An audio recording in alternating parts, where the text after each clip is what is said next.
kalian paham apa yang gue ngomongin ya. US mulai menyerang Iran, mulai ada konflik-konflik yang luar biasa. Ini nggak tiba-tiba teman-teman, kalau kalian ngikutin gue dari lama, kalian tahu ini nggak tiba-tiba. Kalian tahu gue udah warning ini dari jauh-jauh hari, ngasih tahu kalian dari lama. Nah, kita kan sekarang bahas ya tentang geopolitik dan apa yang sekarang terjadi, karena ini semua ada korelasi nanti ke aset yang kita akan bahas. Di era geopolitik seperti ini, akan ada 2 aset yang menang ya. Satu adalah artificial intelligence sudah pasti, yaitu kan jadi base layer intelligence, semua perang entar udah pakai AI, ya kan. Kemarin kita lihat Pentagon udah bikin deal sama OpenAI, kemarin di Venezuela tuh dibantu sama Anthropic juga AI-nya. Jadi ini sekarang sudah berubah dunia, ya. AI satu dan 2 orang akan cari uang yang di-backing sama energi, yaitu Bitcoin. Ketiga itu ada ya, mineral-mineral langka yang di dunia ini, yang ini akan diperebutkan sama semua orang, ya. Jadi industri ini cuma akan ada sedikit. Semua industri biotech dan lain-lain akan turunan dari AI. Jadi banyak yang bingung gitu kan, sebenarnya kenapa US ini menyerang Iran gitu kan. Ini banyak yang berspekulasi, cuman kan ini pandangan gue ya, pandangan pribadi gue sebagai analisis makro karena gue selalu melihat ya, dari Rusia Ukraina sampai sekarang.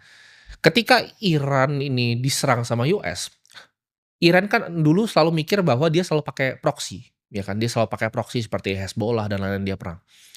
Tiba-tiba kita lihat beritanya, ini kemarin sebelum hari ini gue syuting, US itu serang gitu kan. Yang terjadi adalah supreme leader-nya meninggal ya, Khamenei, dan kita lihat di sini fenomena yang sangat menarik.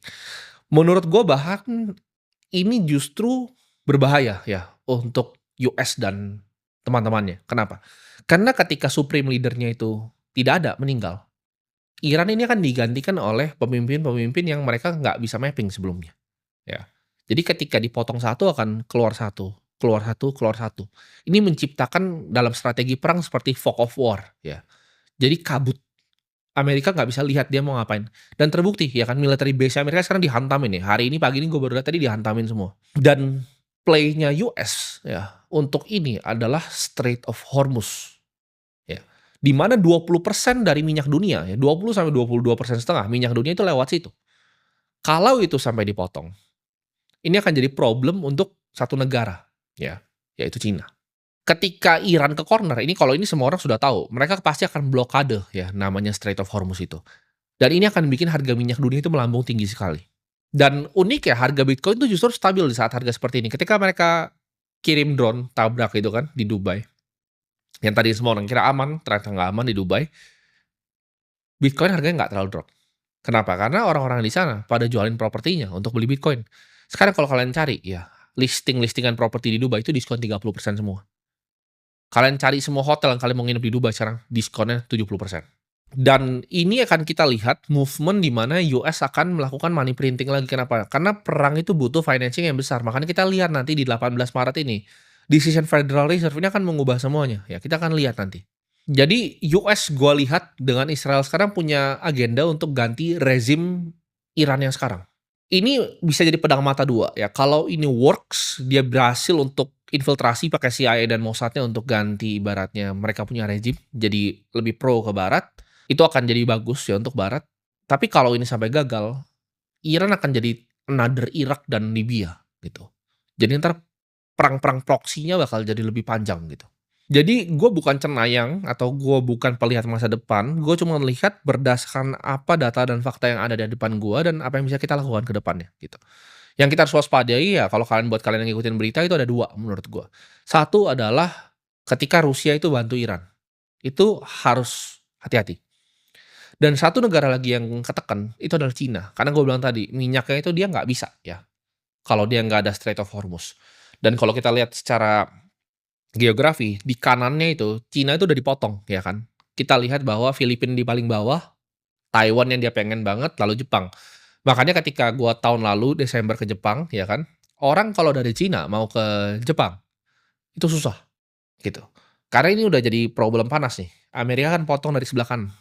Makanya Cina kan pengen banget untuk ngambil kesempatan dalam kesempitan untuk ngambil Taiwan. Itu problemnya. Dan ini akan bikin dunia berubah jadi dunia yang ibaratnya multipolar ya, jadi banyak kekuatan-kekuatan baru.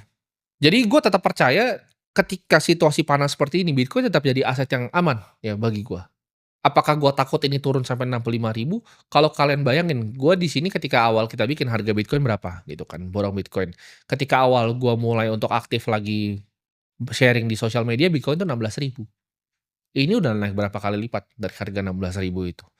Jadi gua nggak ngerasa ini adalah harga yang rendah, ya. Jadi buat tanya, apakah Bitcoin akan ke nol? Jawabannya enggak, ya. Buat yang tanya, apakah ini saatnya untuk nyerok semua dengan semua harta gua? Jangan, ya. Selalu keep cash 30%. Ini sebagai foundational ya, ikutin aja Warren Buffett, dia lebih ngerti dari kita ya. Dan pantau, gitu. Memang semua harga equity udah mahal, ya. Kita akan lihat banyak saham-saham US tuh berguguran dan berjatuhan karena fenomena geopolitik dan juga fenomena AI ini. Jadi tesis gua ini sampai mungkin 5 tahun ke depannya akan clear ya. Satu, AI investasinya, 2 adalah Bitcoin investasinya, 3 itu adalah mineral langka, SDA langka, kerukan-kerukan tanah langka yang dibutuhkan ya sama AI, tapi yang dibutuhkannya sama AI. Jadi gue tetap pantau ya perkembangan dunia seperti apa dan kita akan langsung lanjut untuk borong Bitcoin. Oke, kita udah masuk sini ya, kita akan langsung aja beli ya, udah 4,2 miliar 19 juta di sini. Kita mulai dengan 3,4 miliar ya. Kita akan langsung beli di sini, kita pilih asetnya dulu di sini kan. Bitcoin kita cari, kita isi 100 juta. Ya, kita akan lanjutkan dan kita akan konfirmasi. 0,08 Bitcoin ya. Jadi sudah terbeli di sini ya, aset kita akan lihat di sini. Udah masuk ya, teman-teman semua. Jadi 4,2 miliar ya.